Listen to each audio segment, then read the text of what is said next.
দেশের সম্ভাবনাময় ও ক্রমবিকাশমান শিল্প জাহাজ নির্মাণ, স্থানীয়ভাবে তৈরি জাহাজ রপ্তানি করার মাধ্যমে সাম্প্রতিক বছরগুলোতে জাহাজ নির্মাণ দেশের প্রধান প্রতিশ্রুতিশীল শিল্পে পরিণত হয়েছে।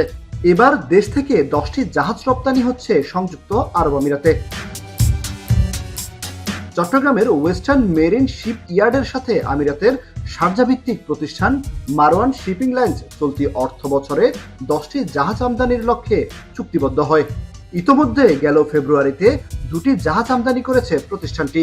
এছাড়া চলতি মাসে আরও 2টি জাহাজ রপ্তানির কার্যক্রম চূড়ান্ত পর্যায়ে রয়েছে। চুক্তিবদ্ধ মোট 10টি জাহাজের অবশিষ্ট 6টি চলতি বছরের মধ্যে রপ্তানি হওয়ার কথা রয়েছে।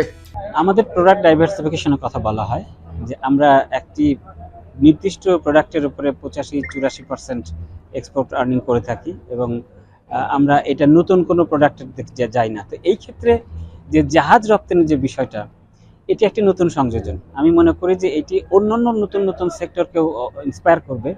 দুবাইয়ে বাংলাদেশ কনসুলেটের কমার্শিয়াল উইং জানায়, আকৃতি অনুযায়ী প্রতিটি জাহাজ $4.5 থেকে $10 মিলিয়ন পর্যন্ত হতে পারে। 10টি জাহাজের আনুমানিক মূল্য প্রায় $55 থেকে $60 মিলিয়ন। চট্টগ্রাম থেকে রপ্তানি হওয়া জাহাজগুলো আমিরাতের তেল ও গ্যাস সংশ্লিষ্ট প্রতিষ্ঠানগুলো তাদের কাজে ব্যবহার করবে। এই খাতে আরো সম্ভাবনা দেখছেন প্রবাসীরা।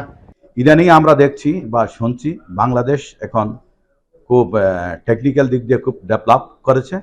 এখন সংযুক্ত আরব আমিরাতে বাংলাদেশ থেকে জাহাজ নিয়ে আসছে। বাংলাদেশ জাহাজ সংযুক্ত আরব আমিরাতে সাপ্লাই করেছে। আপনি কোনোদিন চিন্তা করতে পারেন যে বাংলাদেশের মতো দেশে যে আমরা কোনোদিন জাহাজ তৈরি করব, আমাদের জাহাজ বাইরে যাবে? এটা আমরা আগে কখন, আজ থেকে 50 বছর আগে, আমরা 40 বছর আগে আমাদের ছোট অবস্থার সময় কি আমরা কি চিন্তা করছিলাম যে আমাদের দেশ বা আমরা এটা করতে পারবো? তো আমাদের লোকজনের যে বিভিন্ন জায়গায় ঘোরাফেরা, এই গ্লোবালাইজ এই অবস্থায়, এই যে আপনার টেকনোলজিক্যালের যে যুগে আসছি আমরা, বিভিন্ন জায়গাতে অভিজ্ঞতা নেওয়ার ফলে এখন আমাদের দেশে জাহাজ তৈরি করা সম্ভব হচ্ছে এবং এটা বহির্বিশ্বে রপ্তানি করার সুযোগ হচ্ছে। এই যে বিরাট অপরচুনিটি। বাংলাদেশ মিশন জানায়, অদূর ভবিষ্যতে দেশটিতে আরো জাহাজ রপ্তানির সম্ভাবনা রয়েছে। জাহাজ নির্মাণ প্রতিষ্ঠানগুলো আমিরাতের বিভিন্ন প্রতিষ্ঠানের সঙ্গে নিয়মিত যোগাযোগ চালিয়ে যাচ্ছে। কামরুল হাসান জনি, এখন সংযুক্ত আরব আমিরাত। মাঠের অলরাউন্ডার আমি, আর ঘরের all rounder Tilex. Tilex toilet cleaner, clean মানেই টাইলক্স।